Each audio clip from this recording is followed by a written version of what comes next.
Então abra sua Bíblia no capítulo 1 de Tiago. Estaremos meditando sobre o tema que nos foi proposto, Igreja Genuinamente Cristã.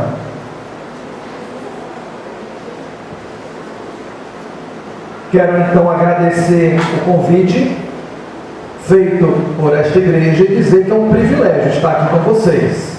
É um privilégio poder celebrar junto com vocês os 18 anos de existência desta agência missionária aqui na Terra. Quero parabenizar o slogan da igreja, construindo relacionamentos saudáveis, não é isso? Foco, vida na vida, foco na multiplicação de discípulos e ainda parabenizar a temática. Muito bom, durante o período de aniversário, você explorar uma carta inteira, extraindo ensinamentos e poder ver que o foco é a igreja do Novo Testamento. É olhar os princípios presentes na igreja do Novo Testamento e procurar aplicá-los na igreja do século XXI, que deve defender a pureza, a veracidade e a santidade daquilo que Deus coloca diante de nós através da sua palavra. Uma igreja que deve zelar pela doutrina, zelar pela causa do Evangelho, principalmente em dias que são maus, dias difíceis, dias complicados, e estamos aqui juntos para seguirmos com fidelidade ao Senhor, fidelidade até o fim, fidelidade até a morte, e o Senhor há de nos presentear com a coroa da vida. Então o texto de Tiago capítulo 1, vou fazer a leitura primeiramente do texto completo, a gente avança com a parte introdutória, a parte do contexto também, para podermos seguir com a exposição da palavra. E eu gosto de observar que as nossas Bíblias, elas nos ajudam. Não quer dizer que elas falem já os recortes das perícopes, das passagens, exatamente como deve ser. Mas ela já nos ajuda colocando temas para cada parte de versículos que nos ajuda a entender o que o autor está querendo falar. Então, se você tem uma Bíblia de Almeida, a sua temática deve ser bem parecida aqui com a minha. Por exemplo, no verso 1, prefácio e saudação. Versos 2 a 4, os benefícios da aprovação. Versos 5 a 8, como obter sabedoria. Do verso 9 a 11, as circunstâncias terrenas são transitórias. Do verso 12 a 15, a origem do pecado. Do verso 16 a 18, a origem do bem. E dos versos 19 a 27, a prática da palavra de Deus. Então, se sua Bíblia for na linguagem de hoje, a divisão é um pouco diferente da minha. Se sua Bíblia for NVI, a divisão também é um pouco diferente, mas é na mesma direção. O objetivo é facilitar o entendimento daquele que está lendo as Escrituras, certo? Então, é bom ter também uma Bíblia de estudo, porque você pode ver sempre no início de cada livro o contexto histórico, quem escreveu, para quem escreveu, com qual propósito, qual finalidade, qual conteúdo, qual objetivo que o autor tinha em mente. Ok? Isso facilita a nossa compreensão. Então, quanto mais claro estiver a palavra, para nós, melhor. É por isso que devemos pedir a Deus que nos ilumine, através da ação do Espírito Santo sobre as nossas vidas, nos dando entendimento da sua palavra. E uma vez nos dando entendimento, precisamos praticar, viver.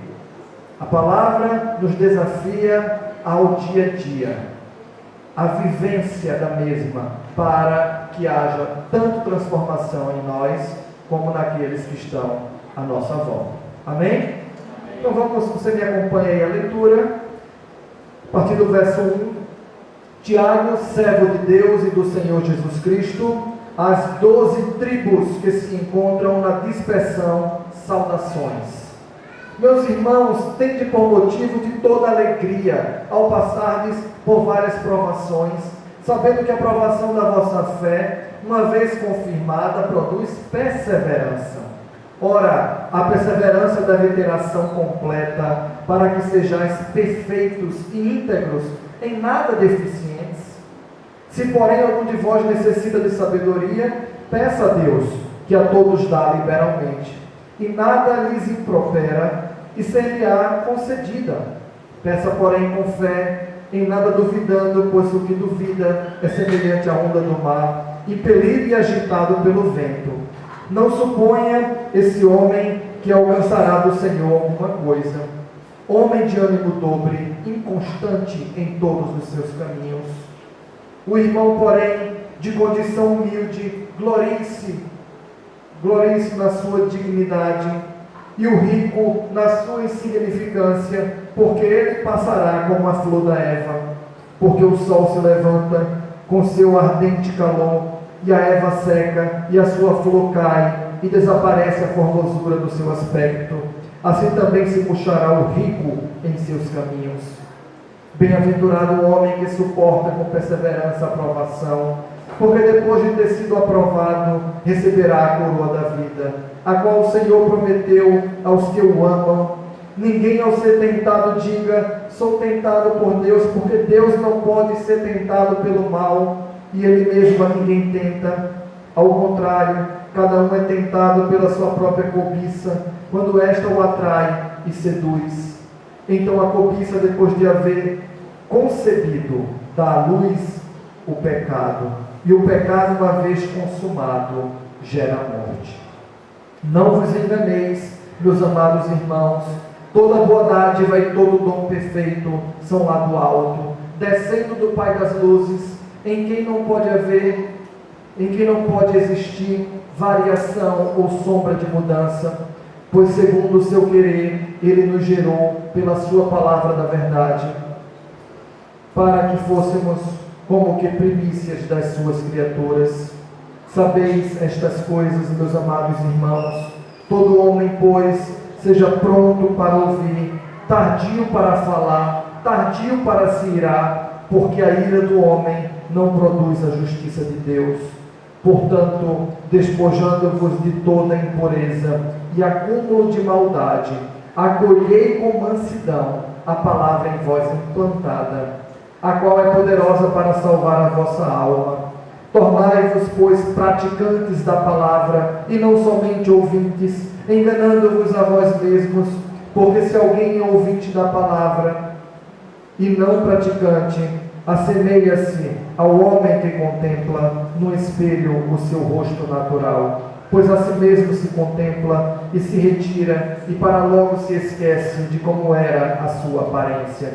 Mas aquele que considera atentamente na lei perfeita, lei da liberdade, e nela persevera, não sendo ouvinte negligente, mas operoso praticante, esse será bem-aventurado no que realizar.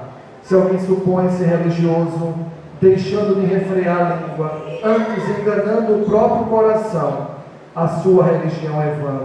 A religião pura e sem mácula para com nosso Deus e Pai é esta: visitar os órfãos e as viúvas nas suas tribulações, e a si mesmo guardar-se incontaminado do mundo. Amém, irmãos? Que o Senhor aplique sua palavra aos nossos corações e fale através da mesma. Como mencionei inicialmente, falar de uma igreja genuinamente cristã se faz necessário olhar para a igreja do Novo Testamento, a igreja do primeiro século. Não quer dizer que era uma igreja perfeita, mas era uma igreja que estava focada naquele que é perfeito, Jesus Cristo, o Senhor. Era uma igreja também que estava aberta para ouvir ensinamentos, exortações e corrigir o seu procedimento entre eles e diante da sociedade também. Então, logo, precisamos olhar para a igreja do primeiro século, para que possamos ser uma igreja genuinamente cristã. E Deus seja louvado, porque ao longo da história da igreja, desde o primeiro século, avançando pela idade das trevas, a idade média, chegando o período da pré-reforma, avançando o período da reforma, seguindo o período dos grandes avivamentos, Chegando aos séculos 19 e 20, período onde também a igreja foi afetada por ataques vindo de fora, contra a questão da supremacia das Escrituras, querendo colocar a Bíblia como um livro qualquer, onde muitos atacaram a igreja, e chegamos ao século 21, em tempos hipermodernos. Eu estou dizendo hiper porque seriam modernismos extremos. Os valores pós-modernos estão de forma exacerbadas, e temos visto que o mal tem rondado a sociedade como um todo. A cada dia, uma nova situação mais complicada. Você liga o noticiário, você fica ali de boca aberta e pedindo: Deus, tem misericórdia. Deus, não deixa passar em branco o que está acontecendo. Só essa semana já teve um atirador que subiu lá no hotel nos Estados Unidos e matou mais de 60 pessoas. Aí quando é hoje, um vigilante do colégio, que trabalhava há 8 anos, toca fogo em um monte de criança e também nele. Que loucura! Que dias são esses que nós temos vivido? Mas Deus seja louvado porque a sua igreja, ao longo da história, mesmo em tempos difíceis, ela permaneceu fiel à sua palavra. Claro que podemos ver no século IV a igreja católica casando, tornando igreja oficial do Império Romano, e há um casamento corrupto entre a igreja e o Estado, promovido por Constantino, e esse casamento corrupto leva a igreja para longe dos princípios neotestamentários. Tanto é que a reforma parte de dentro da própria igreja. A reforma não vem de fora, ela parte de dentro da igreja para que a igreja voltasse à prática neotestamentária. Mas ao longo da história, a igreja cristã tiveram servos do Senhor que não abriram mão de permanecerem fiéis à igreja neotestamentária, que não aceitaram o casamento corrupto entre a igreja e o Estado, e esses que queriam viver a palavra na sua integralidade, que queriam viver como uma igreja genuína, eles foram perseguidos, e muito perseguidos. Vale a pena, quero indicar para vocês, a leitura da obra O Rastro de Sangue, de Carroll.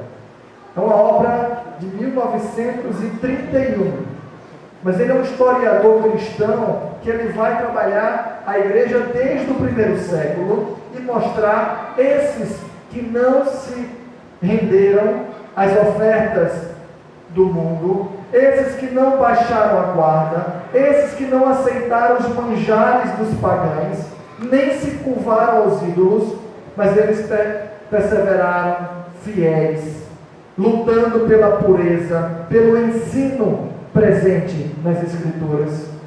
O rastro é de sangue, porque muitos deles foram martirizados. Muitos deles foram martirizados por quererem viver uma igreja saudável. A perseguição foi tremenda ao longo da história. O foco deles era ser uma igreja genuína, cristã. E os princípios desses grupos de cristãos eram bem parecidos com os nossos princípios, os princípios batistas que cremos, que são bíblicos. Tanto é que nessa obra O Rastro de Sangue, o Carroll vai trabalhar acerca da história também dos batistas, e vai dizer que os batistas estavam voltados desde a sua origem em olhar para a igreja do Novo Testamento e viver os princípios contidos na mesma. Podemos citar os nomes desses grupos ao longo da história. Você pode depois pesquisar se quiser. Os donatistas, os paterinos, os paulicianos, os cátaros, os anabatistas. Depois surgem os petrobrucianos, os arnoldistas, os henricianos, os albigenses, os valdenses. Todos eles lutando pela pureza da igreja, lutando pela separação entre a igreja e o Estado, lutando pela liberdade religiosa. E a liberdade religiosa, meus queridos irmãos, é uma conquista do povo batista. Lá na América, em Providência, através da instrumentalidade do pastor Roger Williams, lá, a primeira comunidade no mundo onde podia todos os grupos religiosos terem sua liberdade para cultuarem a Deus ou até mesmo aos seus deuses. Mas é uma conquista para todas as religiões e vem do meio batista, porque eles estavam focados em trabalhar uma igreja pura, uma igreja genuína. O próprio Carroll coloca na sua obra, falando de uma igreja genuinamente cristã, ele coloca princípios, características dessa igreja que devemos seguir também nos dias de hoje, e ele coloca 10 princípios. Ele diz: essa igreja tem seu cabeça e fundador Cristo. Cristo é o cabeça da igreja, nós somos o corpo. Essa igreja ela é teocrática, Cristo é o Senhor nesta igreja. A única regra de fé e prática desta igreja é a Bíblia. Carroll ainda vai dizer que o nome é igreja ou igrejas autônomas, que podem até se juntar para cooperarem mutuamente e abençoar o avanço do reino. Ele fala que o governo é democrático, os membros somente pessoas salvas, regeneradas por Cristo Jesus. As ordenanças dessa igreja é o batismo de crentes, depois disso a ceia do Senhor. Os oficiais da igreja, que são servos da igreja, não há hierarquia nesta igreja, porque o cabeça é Cristo e todos nós somos servos. Os oficiais são os pastores e os diáconos. Ainda podemos colocar, através da obra de Carroll, o trabalho da igreja é pregar a salvação às pessoas. O plano financeiro para o sustento são os dízimos e as ofertas. As armas de combate são armas espirituais e não carnais. E a sua independência é a separação entre a igreja e o Estado. Todos esses são princípios, características de uma igreja genuinamente cristã. Amém? Amém. E diante desse contexto de lutas ao longo da história, pela preservação, como diz C.S. Lewis, de um cristianismo puro e simples, de um cristianismo genuíno, vale a pena ver durante todos esses dias de aniversário aqui desta igreja os ensinamentos práticos da vida cristã presentes na carta de Tiago. E aqui nós temos uma epístola, e o estilo epistolar é um estilo bem comum ao Novo Testamento. Tanto é que dos 27 livros do Novo Testamento, 21 são cartas. Então a grande maioria é o estilo epistolar. E qual a ideia do estilo epistolar? A ideia é apresentar à igreja orientações de como proceder, de como viver entre os irmãos, de como viver ligado à sociedade, de como se dedicar à proclamação do Evangelho, de como cuidar uns dos outros. E se há alguma coisa fugindo do ensinamento de Jesus Cristo, lá vem exortação. Muitas dessas cartas têm exortações, e exortar é mostrar o caminho correto, mostrar o que Deus orienta, como deve ser vivido e praticado o Evangelho de Cristo. Então essas cartas, elas são sensacionais para nos direcionar a caminhada do dia a dia. Eu vou sair aqui de Tiago, vou lá em Coríntios, só para dizer que a igreja de Coríntios era uma das igrejas que viviam sérios problemas. Era uma igreja que tinha muitas situações conflitosas, mas aparenta ser a igreja que recebeu mais ensinamento do Senhor, através do apóstolo Paulo.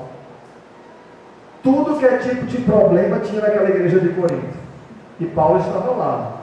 para, submisso ao Senhor, ser instrumento usado para trazer exortação àqueles irmãos acerca de vários assuntos.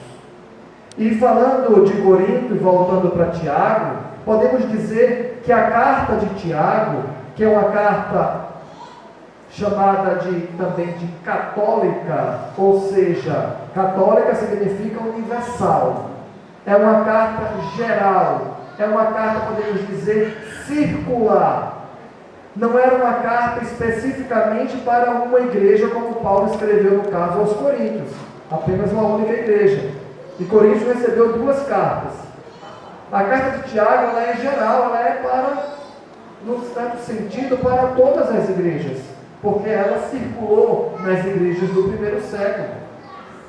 Se é uma carta geral, por que não também dizer que é uma carta endereçada a nós também, no tempo presente?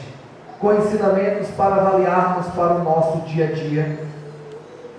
Uma carta que tem o propósito de abençoar não apenas uma única igreja, mas várias. E nessa carta, vocês vão poder ver durante esses dias, também com o pastor Claudiver, o pastor Onéas, o pastor Rafael, vocês vão ver que o autor, ele fala de vários assuntos. Tiago fala sobre pobreza, sobre riqueza, sobre tentações, sobre aflições, lutas, preconceito, sobre como falar, como agir, sobre o criticar, sobre o orgulho, sobre a humildade, sobre a paciência, sobre a oração. Tiago fala sobre fé. Tiago coloca acima de tudo a necessidade de não somente crer, mas também agir. Uma fé que é materializada na prática, que não fica apenas na teoria. Não adianta alguém dizer que tem fé se não provar por meio de ações que sua fé é viva e verdadeira, vai dizer o comentarista acerca desta obra. E podemos aqui comparar, aproveitando aqui esse início, que Tiago não vem contradizer Paulo lá em Efésios, capítulo 2, que fala que a salvação é pela fé, é um dom de Deus, não vem pela obra para que ninguém se glorie. Mas segue dizendo, nós fomos criados em Cristo Jesus, fomos salvos pelo Senhor para a prática das boas obras. Paulo segue dizendo isso. A ênfase que Tiago já vai dar, e Lutero, no período em que ele protestou contra a igreja, e ele via uma igreja corrupta, e uma igreja muito voltada para obras, podemos dizer, falsas, mentirosas. Então Lutero entra em crise, é natural, e ele começa a achar que Tiago e Paulo estavam brigando. Não, um complementa o outro. Um tem uma ótica que quer mostrar a importância da fé, o outro tem uma ótica que quer mostrar a importância também das obras, para que possa consolidar e confirmar uma fé genuína que alcançou aquele cristão. Uma fé genuína, com naturalidade, ela é expressa em boas obras. É isso que Tiago está dizendo. O comentarista vai dizer que a epístola de Tiago é um manual prático para a vida cristã. Por que não dizer, alguns autores defendem que essa carta de Tiago, volto a enfatizar a importância dessa escolha para estes dias. Essa carta, podemos dizer, que é a carta mais prática do Novo Testamento. Se o objetivo é trabalhar a prática de vida cristã, então parabéns à igreja pela escolha do estudo dessa carta, porque ela mostra a praticidade do dia a dia acerca de vários assuntos que devemos viver como cristãos. Até porque se nós não vivermos, como Tiago vai dizer, nós estamos nos enganando a nós mesmos. O cristianismo, ele precisa ganhar prática, não apenas teoria, mas seguir para a prática. Vamos avançar então dentro do texto, que fica mais fácil nós trocarmos ideias e experiências aqui na caminhada, ok? Então, o verso 1, eu vou seguir aqui a divisão que a minha Bíblia faz, que fica mais fácil trabalhar com vocês. Vocês me acompanham em termos dos versos que eu vou trabalhando No verso 1 nós temos uma saudação, prefácio. É o início da carta, e aqui nós vemos Tiago se identificando como autor, servo de Deus e do Senhor Jesus Cristo. Ele escreve a quem? Diz aqui, as 12 tribos que se encontram na dispersão. Saudações. O Tiago aqui mencionado, a tradição da igreja vai atribuir, porque tiveram vários Tiagos, mas vai atribuir ao meio-irmão de Jesus, que era um dos discípulos de Jesus e foi líder na igreja de Jerusalém. É a ele que Paulo, quando chega como novo crente, e eles estão com medo de Paulo, Barnabé chega lá, olha, eu quero atestar que Paulo é um crente convertido ao Senhor e que vai ser uma bênção aqui na obra de Deus. Tiago que lidera a igreja naquela época, de Jerusalém. Ele que também promove aquele concílio para que orientações sejam dadas às igrejas que estavam sendo plantadas, já na segunda viagem missionária, logo em seguida, mais à frente. Então, a tradição atribui a Tiago. Alguns autores querem datar esta carta no ano de 46 da era cristã. Se a datação for nessa época, podemos dizer que foi o primeiro livro escrito do Novo Testamento, foi o livro de Tiago. Se formos defender que foi no ano de 46, porque dentro da ideia, a primeira obra foi 1 Tessalonicenses, lá em 49. Mas tem autores que defendem que a obra é do ano de 62, próximo ao martírio de Tiago. Eu prefiro defender entre a década de 60 e 70 a escrita dessa obra de caráter geral para as igrejas como um todo, certo? Mas caso fosse defender o ano de 46, seria o primeiro livro escrito no dos 27 do Novo Testamento. E Tiago se identifica, ele não chega de forma arrogante, de forma prepotente, apresentando os seus títulos. Não, eu sou um servo. Tiago, servo de Deus. Servo, que significa escravo do Senhor. E que estava a serviço do Senhor, como mensageiro de Deus. Para quem Tiago escreve essa carta circular? Para várias igrejas e vários cristãos que estavam dispersos ao longo de todo o Império Romano. É uma carta enviada às 12 tribos dispersas, diz aqui o texto, na versão de Almeida. Podemos dizer que muitos desses que estavam dispersos eram judeus convertidos ao cristianismo. Se formos para a igreja de Roma, por exemplo, a igreja de Roma tinha uma mistura. Tinham pagãos, ou seja, gregos, convertidos ao cristianismo, e tinham também judeus convertidos ao cristianismo. Tanto é que um dos problemas que vem nesses concílios, lá que existiu no início do primeiro século, era orientar como os não-judeus convertidos ao cristianismo, eles deveriam viver e praticar os ensinamentos do Antigo Testamento, ou os ensinamentos de Jesus já no Novo Testamento. Então, esse equilíbrio precisava haver para que não houvesse conflitos dentro da igreja. Mas essa carta de Tiago dá uma ideia que a maioria dos interessados eram judeus convertidos ao cristianismo. Também, dentro de uma ideia do Israel espiritual. Como diz o próprio João Batista, os verdadeiros descendentes de Abraão. Porque muitos judeus se alegavam descendentes de Abraão por serem de sangue. Mas ele vai dizer, olha, o verdadeiro descendente de Abraão, independe se tem o sangue de Abraão ou não. O verdadeiro descendente de Abraão é aquele que segue as pisadas de fé de Abraão. As pisadas de obediência, de temor a Deus. E João vai dizer, dessas pedras, Deus pode suscitar verdadeiros filhos de Abraão. É uma filiação espiritual.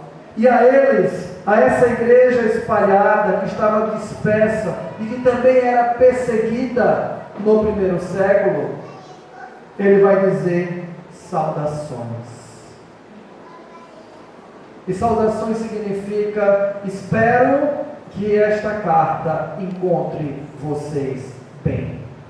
Espero que vocês estejam bem, bem com Deus, bem com a família, bem na vida cristã, e tenho orientações para dar a vocês. E segue o texto.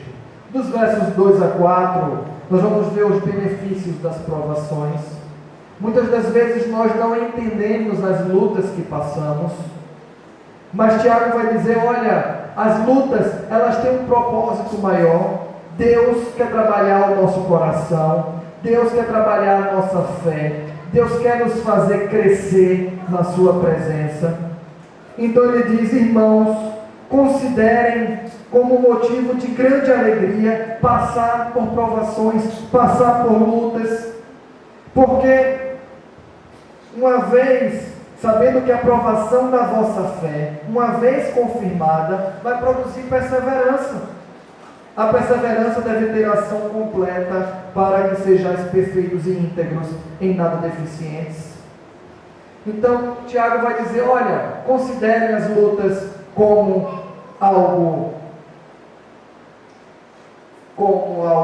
que traga alegria, não pelo momento da luta, mas pelo fim que ela trará, porque lá na frente Deus vai nos dar vitória, e Deus vai nos abençoar, e Deus vai nos fazer crescer na sua presença.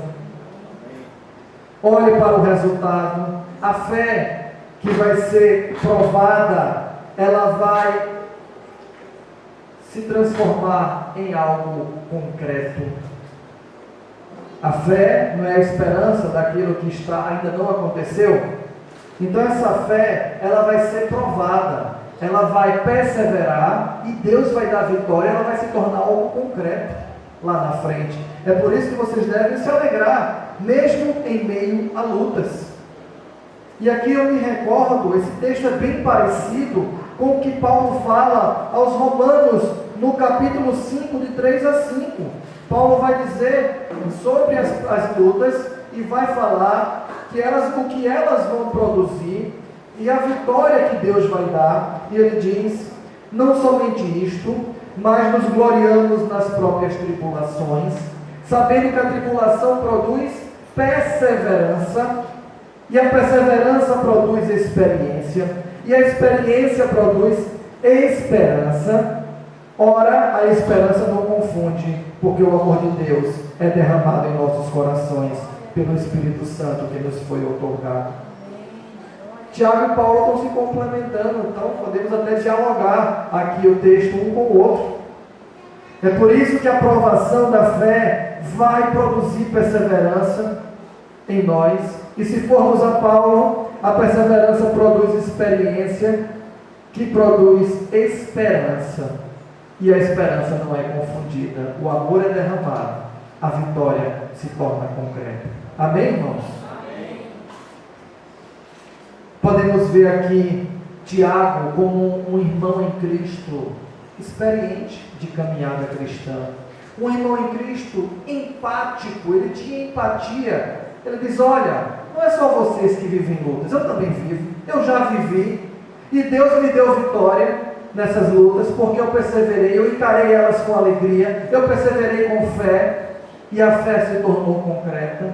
Nós vemos aqui um irmão empático com os outros, já vivido na fé, ele tinha experiências de lutas e de vitórias, e ele diz aos irmãos: sigam em frente, não baixem a guarda, perseverem, porque a perseverança é um fruto visível para a caminhada. A perseverança vai trazer equilíbrio para nós.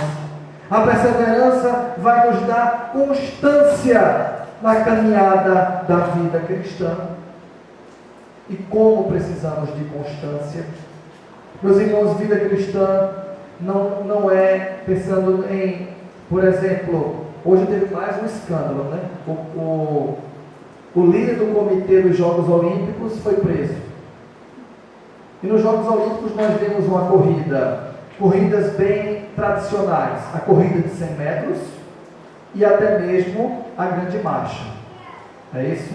A grande maratona, que é no último dia da competição. Podemos também falar da nossa corrida de São Silvestre, todo dia 31 de dezembro. Mas a vida cristã, meus irmãos, ela é muito mais uma maratona do que uma corrida de 100 metros. Numa corrida de 100 metros, eu dou todo o meu gás e canso e acabou. E estou ali com a língua de fora. Mas numa maratona, eu preciso manter um equilíbrio, senão eu não consigo chegar no final. Eu preciso manter uma velocidade constante para chegar lá na frente. Então, vida cristã, não adianta sair correndo desesperado, com sede em direção ao pote. Precisamos ir caminhando milha a milha, dia a dia, e Deus vai agindo, e Deus vai nos abençoando, e Deus vai nos dando vitória. Amém. É perseverança, isso se chama perseverança. Podemos falar, falando da segunda igreja, estou lá há 3 anos, e Deus tem me mostrado algo que eu tenho considerado bênção, fantástico. Pastor Claudiver, nesses 3 anos, quantas vidas eu pude celebrar cultos fúnebres acima dos 90 anos. Isso é perseverança, é bênção, não é isso, irmão? Não é bênção que Deus tem dado à igreja? Quantos atalaias têm ido se encontrar com o Senhor acima dos 90 anos? Longevidade. E Deus tem usado essas vidas até o último momento. No último sábado, sepultamos a irmã Maciel, ia fazer 91 anos. Ela passou por uma luta com câncer de mama, teve que tirar as 2 mamas, passou por várias sessões de quimioterapia, desde o período que eu cheguei na igreja, ela lutando contra o câncer.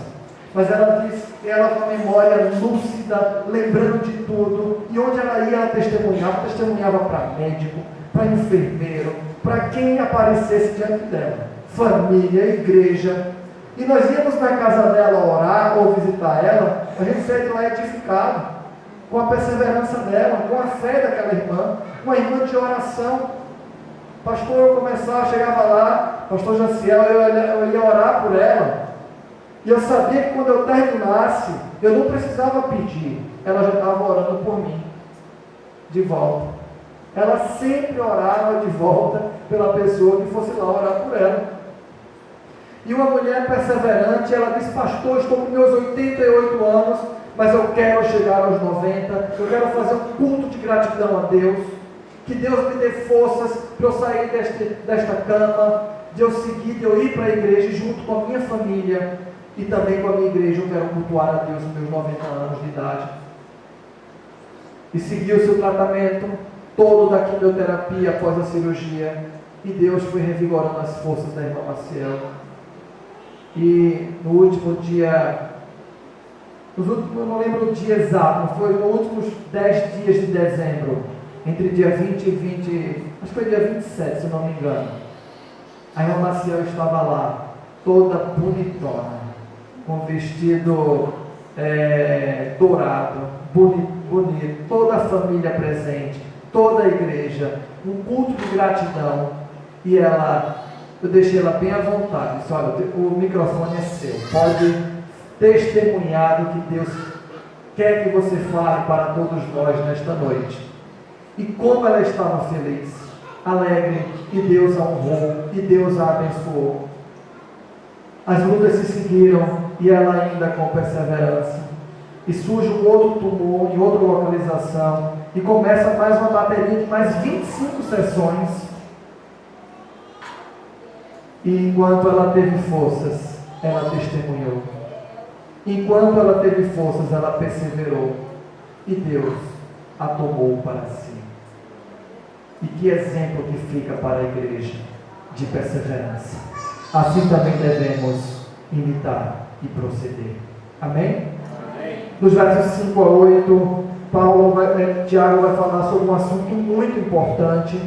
E todos nós precisamos dele todo dia, que se chama sabedoria. sabedoria do alto. Como nós precisamos de sabedoria. Se alguém necessita, peça a Deus, que Deus dá. Deus não vai nos negar a sabedoria, mas diz, peça com fé, não duvide, porque o que duvida é um homem inconstante, é um homem de ânimo dobre, é um homem que não sabe o que quer. Aqui Tiago segue falando da constância. E se há necessidade de sabedoria, peçamos a Deus. A Bíblia diz que está disponível e Deus quer nos dar sabedoria do alto. Peçamos com fé, peçamos com confiança, para que possamos avaliar com bom senso, avaliar com discernimento as questões e as lutas que temos enfrentado. Como eu tenho pedido a Deus a cada dia sabedoria para pastorear a sua igreja. Como eu tenho pedido a Deus a cada dia sabedoria para conduzir um seminário e também ensinar os meus alunos. Como eu tenho pedido a Deus a cada dia sabedoria para cuidar da minha família. Como nós precisamos de sabedoria, irmãos. Peçamos a Deus, porque Ele está disposto para nos dar. E vem a comparação com aquele que é inconstante, aquele de ânimo dobre, aquele que duvida, aquele que é conflituoso, aquele que é inconstante.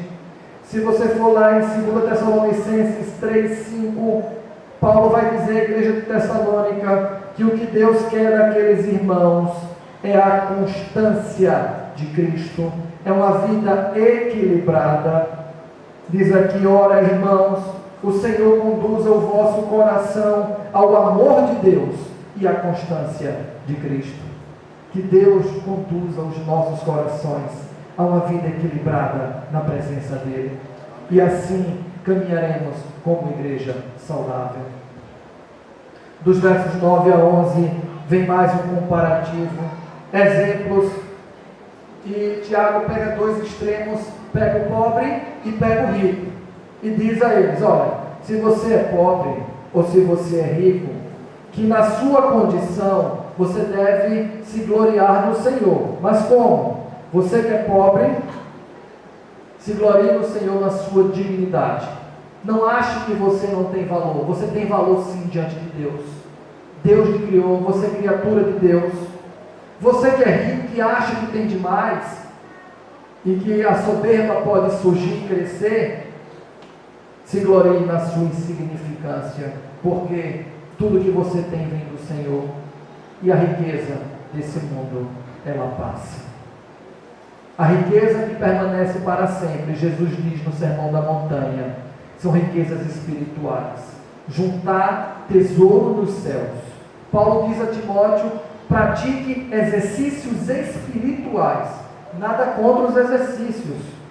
Eu estou até fazendo exercício para ver se eu perco peso também. Certo? Tentando entrar em forma para jogar uma bola, jogar um vôlei, desafiar o time do pastor Claudiver. Mas a orientação, prioridade, pratique exercícios espirituais. Isso tem retorno eterno na presença do Senhor. E mostra aqui no texto, vai falar que a própria Eva, o sol vai se levantar e vai queimar a Eva, vai queimar a flor, tudo vai cair, tudo vai passar, mas o que é que permanece para sempre? Lá em 1 João 2, 16 e 17, nós vemos de forma clara que a palavra do Senhor permanece para sempre. Porque o que há no mundo, a concupiscência da carne, a concupiscência dos olhos, a soberba da vida não procede do Pai, mas do mundo. Ora, o mundo passa, bem como a sua concupiscência. Aquele, porém, que faz a vontade de Deus, permanece eternamente. Amém, irmãos? Amém. Que possamos fazer a vontade do Senhor, que possamos confiar nele e depender somente dele. Porque o resultado certo é a coroa da vida. Seguindo dos versos 12 a 15, a origem do pecado. Meus irmãos, o texto mostra de forma bem clara que feliz é o homem que suporta com perseverança a provação, porque depois de ter sido aprovado, receberá a coroa da vida. O Senhor prometeu ela àqueles que o amam. E vai explicar sobre as tentações. Deus não tenta ninguém, mas uma vez que o ser humano é tentado, ele não pode dar brecha, ele não pode baixar a guarda, porque a tentação, que surge através da própria cobiça do ser humano, que o atrai, que o seduz, e a cobiça, depois de ser concebida, dá luz ao pecado, e o pecado, quando é consumado, gera morte. O fim é a morte, porque o salário do pecado é a morte, diz o apóstolo Paulo lá aos Romanos, mas o dom gratuito de Deus é a vida eterna por intermédio de Jesus Cristo. Aqui diz: feliz é o cristão que com perseverança e fé vence as provas da vida. E o resultado, como já falamos, é a coroa que Deus tem para nos dar. Lá em Apocalipse 2,10 diz isso: ser fiel até a morte e eu te darei a coroa da vida. A origem da tentação, ela brota do interior, da nossa natureza pecaminosa, que ela precisa ser mortificada dia a dia. A cobiça interior faz brotar o pecado, que o fim dele é a morte. O comentarista vai dizer que precisamos tomar cuidado também diante das provações. As provações devem ser canalizadas para o bem, para a perseverança e para a vitória em Cristo. Porque também as provações, elas podem ser canalizadas para o mal. Cuidado! Transformar uma provação em uma tentação para fazer o mal só é possível se a pessoa permitir que o desejo assuma o controle. O comentarista desta obra vai falar. E temos um exemplo bem clássico lá no início da Bíblia, que é o exemplo de Caim. Capítulo 4 de Gênesis, Caim diante do pecado que batia a porta. E Deus o questiona, e Deus o alerta, e Deus o exorta, mas mesmo assim ele cede e ele cai, e ele peca. Verso 5 de Gênesis 4: ao passo que Caim, sua oferta, Deus não se agradou, irou-se, pois, sobremaneira Caim, e descaiu-lhe o semblante. A Bíblia não diz irai-vos, mas não pequeis? Jesus se irou quando ele entrou no templo e viu um monte de bagunça, de gente vendendo animal, e a casa que era de oração sendo transformada em covil de salteadores. E Jesus se irou, mas ele não pecou. Irai-vos, mas não pequei. E Caim se ira. Então lhe disse o Senhor: por que andas irado? Por que descaiu o teu semblante? Se procederes bem, não é certo que serás aceito? Se todavia procederes mal, eis que o pecado jaz à porta, o seu desejo será contra ti, mas a ti cumpre dominá-lo. Infelizmente, Caim deixa que o mal, que o pecado tome conta, e ele mata o seu irmão. É por isso que não podemos dizer que é Deus quem nos tenta. Deus não tenta ninguém. As lutas devem ser canalizadas para o bem, e Deus nos dará vitória por intermédio de Cristo Jesus. E seguindo o texto, que vai falar agora da origem do bem, dos versos 16 a 18: não vos enganeis, meus amados irmãos, Deus tem bênção para nos dar, toda dádiva, toda boa dádiva, todo bom perfeito que desce do alto, vem do Senhor, vem do Pai das luzes, não há variação, não há sombra de mudança nele. Segundo o seu querer, o Senhor nos gerou pela sua palavra da verdade, para que fôssemos como primícias da sua criatura. O que Deus nos dá, meus irmãos, é contrário às ofertas do pecado que gera morte. Deus nos dá bênção que gera vida, enquanto que o pecado nos dá atrativos que vão gerar morte. Deus nos dá bênção para gerar vida, dá vida espiritual, dá boa dádiva, dá dom perfeito, e somos gerados nele por Cristo Jesus para vivermos nas boas obras. E seguindo o texto dos versos 19 a 21, sabeis, meus amados irmãos, Todo homem, pois, seja pronto para ouvir, tardio para falar, tardio para se irar, porque a ira do homem não produz a justiça de Deus. Portanto, despojando-vos de toda impureza e acúmulo de maldade, acolhei com mansidão a palavra em vós implantada, a qual é poderosa para salvar a vossa alma. Meus irmãos, essas 3 exortações de Tiago, ela resume toda a carta. Sejamos, guardem isso, quero que vocês guardem isso nesta noite. Sejamos prontos para ouvir, tardios para falar e tardios para nos irar. Fica mais fácil encararmos os problemas e com sabedoria do alto buscarmos em Deus as soluções. Porque muitas das vezes o nosso sangue ferve e a gente quer usar a própria língua. Vocês vão ver isso mais à frente aqui nas mensagens, no capítulo 3 com o pastor Onés, é isso? Acerca do perigo da língua. Sejamos prontos para ouvir. Acredito que o pastor Claudiver está fazendo um curso de aconselhamento, está vendo bem acerca disso. Tardio para falar, pedindo a Deus sabedoria, como falar, como tratar das questões, e também tardio para se irar. Devemos ouvir com prudência, devemos absorver as questões com sabedoria do alto, para falarmos o que convém, para falarmos o que edifica, porque tem muita gente aí falando o que não convém, tem muita gente aí maldizendo as pessoas, e devemos falar apenas o que edifica, como diz a palavra. Saia de vossa boca palavras de edificação.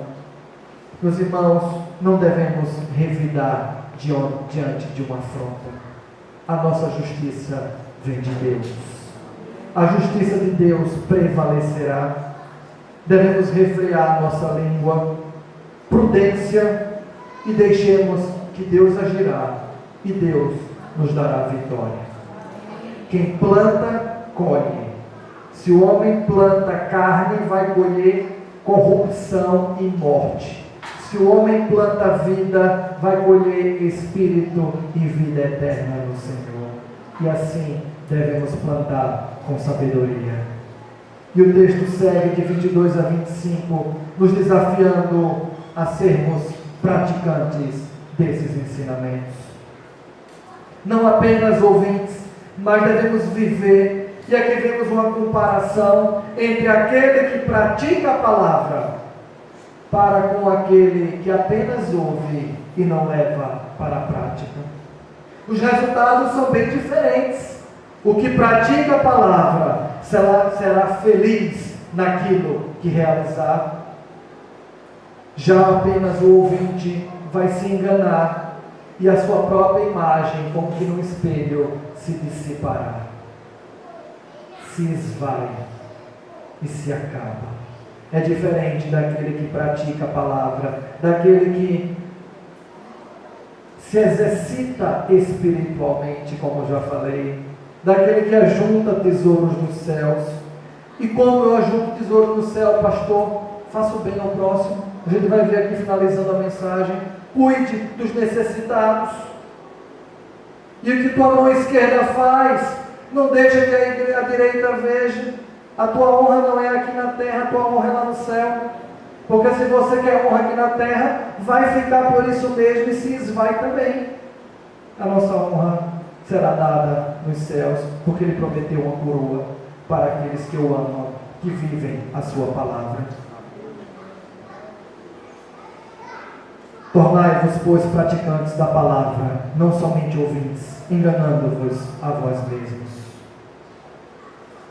E o texto segue: mas aquele que considera atentamente o verso 25, na lei perfeita, na lei da liberdade, e nela persevera, não sendo ouvinte negligente, mas operoso praticante, esse será bem-aventurado no que realizar. Este não se engana, irmãos. Ele considera a lei de Cristo, A liberdade que Cristo nos dá, não para ser usada como libertinagem, mas para ser usada com sabedoria, porque eu posso fazer todas as coisas, mas nem todas as coisas convêm, e eu devo fazer coisas que realmente edifiquem.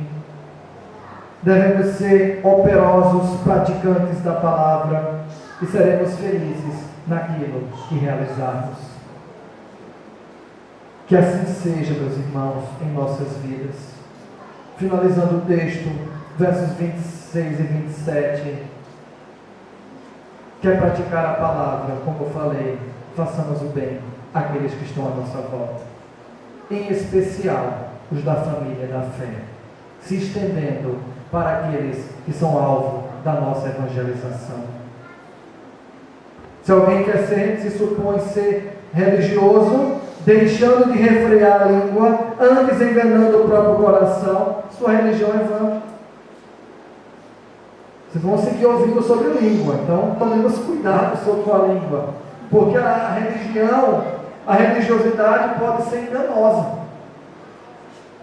Mas diz, a religião pura e sem mácula para com nosso Deus é esta: visitar os órfãos, as viúvas nas suas tribulações, e a si mesmo guardar-se incontaminado do mundo.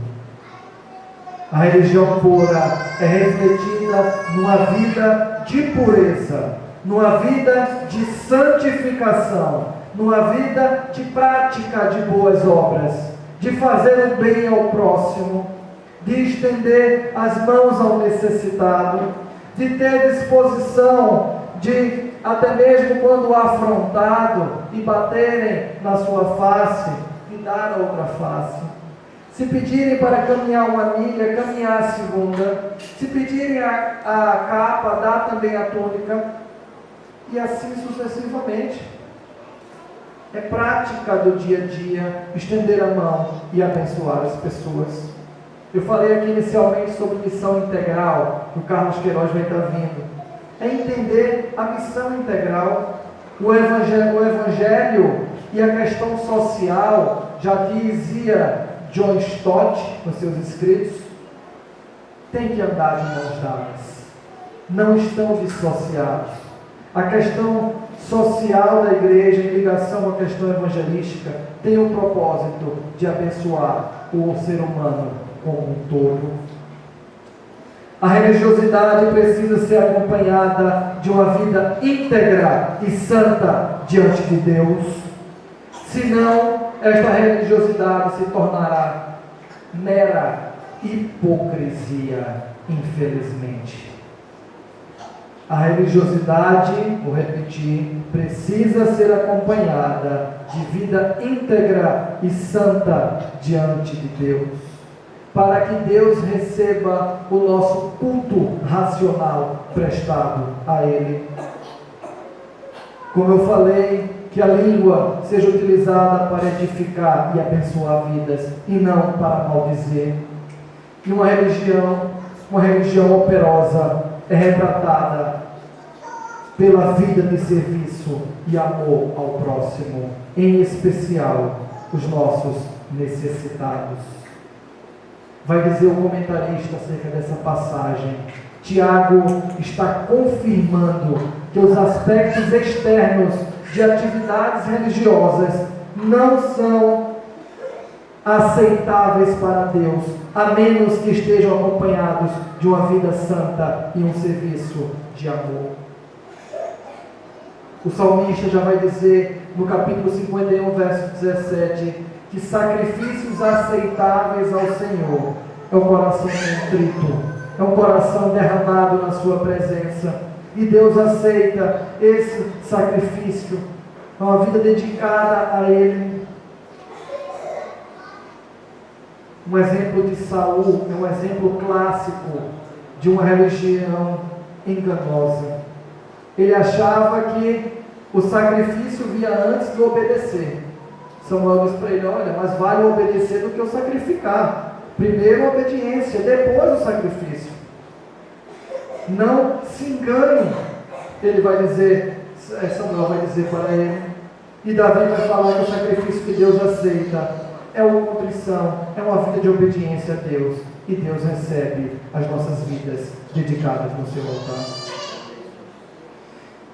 Meus queridos irmãos, que os preciosos ensinamentos desta carta de Tiago, que vocês vão caminhar pela mesma durante esses dias. Ensinamentos que falam acerca da vida cristã, que eles possam abençoar suas vidas, que eles possam estar implantados em cada coração e vivido com responsabilidade. Como o pastor colocou, a igreja atingiu a maturidade. E se atingiu a idade de maturidade, é responsabilidade de vida cristã. Porque Deus quer que essa igreja seja diariamente uma igreja genuinamente cristã. Que Deus nos abençoe. Amém.